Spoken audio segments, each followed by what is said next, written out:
99% মানুষই এই গোপন রেসিপিটি জানে না। নুডলস দিয়েও যে এত মজার রেসিপি তৈরি করা যায় তা আপনারা না দেখলে বিশ্বাসই করবেন না। আর বাচ্চারা তো বিশেষ করে এই রেসিপিটা ভীষণ পছন্দ করে। আর প্রতিদিন কিন্তু একই খাবার বাচ্চাদের দিলে কিন্তু তারা খেতে চায় না। তো সেই খাবারই যদি একটু ভিন্নভাবে তৈরি করে দেন তাহলে কিন্তু বাচ্চারা খুবই মজা করে এটা খাবে। তো আর কথা না বাড়িয়ে চলে আসি মূল রেসিপিতে। আমি এখানে একটা কড়াইয়ে পানি গরম করে তার মধ্যে 2 প্যাকেট নুডলস দিয়ে দিলাম। দিয়ে 1 চামচ আমি এখানে রান্নার তেল দিয়ে নুডলসটা ভালোভাবে সিদ্ধ করে পানি ঝরিয়ে উঠিয়ে রেখে দিব একটা সাইডে। অন্যদিকে একটা বাটিতে একটা একটা করে ডিম ভেঙে আমি এখানে ডিমের কুসুমটা উঠিয়ে এভাবে রেখে দিব। তো এইভাবে আমি 3টা ডিম ভেঙে কুসুম সুন্দর উঠিয়ে রেখে দিলাম। কুসুমটা যেন ভেঙে না যায় সেদিকেও কিন্তু খেয়াল রাখতে হবে। তো 3টা ডিমই আমি ভেঙে নিয়েছি। এখন এই ডিমের মধ্যে দিয়ে দিলাম সিদ্ধ করা নুডলসগুলো, আর দিয়ে দিলাম একদম মিহি করে কুচি করা গাজর, আর এখানে পেঁয়াজ কুচি, কাঁচামরিচ কুচি দিয়ে দিলাম। তো আপনাদের বাচ্চারা যে পরিমাণে ঝাল খেতে পারে সেই পরিমাণ অনুযায়ী আপনারা মরিচটা এখানে অ্যাড করে দিবেন।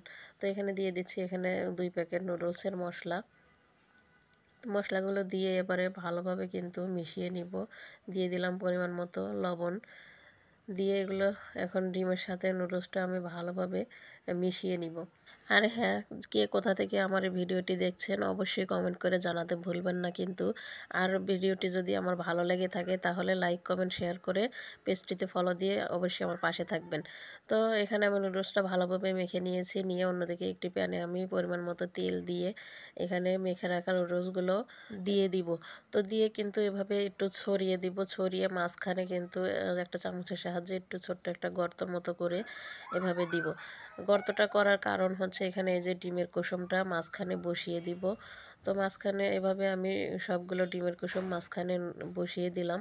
বসিয়ে দিয়ে এখন ঢাকনা দিয়ে কিছুক্ষণ রেখে তারপরে আবার আমি এটা উল্টিয়ে অন্য পাশটাও কিন্তু ভেজে নিব।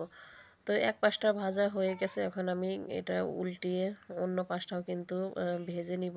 তো এটা সাবধানে একটু করবেন, ডিমের কুসুমটা যেন ভেঙে না যায়। তো অনেক চেষ্টার পরে কিন্তু আমি এখানে করতে পারি না, আমার এখানে কিন্তু কুসুমগুলো ভেঙেই গেছে। তো আপনারা যখন করবেন ঢাকনা দিয়ে এক পাশটা ভালোভাবে সিদ্ধ মানে কুসুমটা ভালো করে সিদ্ধ করে তারপরে উল্টে দিবেন। তো এখানে আমি উল্টে পাল্টে ভেজে কিন্তু 3টাই তুলে নিয়েছি। আর বাকি অবশিষ্ট যে নুডলসটুকু আছে সেটুকু কিন্তু আমি ওই তেলের মধ্যেই সুন্দর করে ভেজে উঠিয়ে নিব। হাতে যদি সময় অল্প থাকে এভাবে অল্প সময়ের মধ্যে সকাল অথবা বিকেলের নাস্তায় কিন্তু আপনারা এটা তৈরি করতে পারেন। আবার আপনারা কিন্তু বাচ্চাদের টিফিনেও কিন্তু এটা বানিয়ে দিতে পারেন। তো খুবই কিন্তু পছন্দ করবে, প্রত্যেকদিন কিন্তু টিফিন বক্স ফাঁকা করে নিয়ে আসবে বাচ্চারা। তো একবার বানিয়ে দেখবেন, আশা করি ভালো লাগবে। তো এতক্ষণ যারা না টেনে পুরো ভিডিওটা দেখছেন তাদেরকে ধন্যবাদ। আল্লাহ।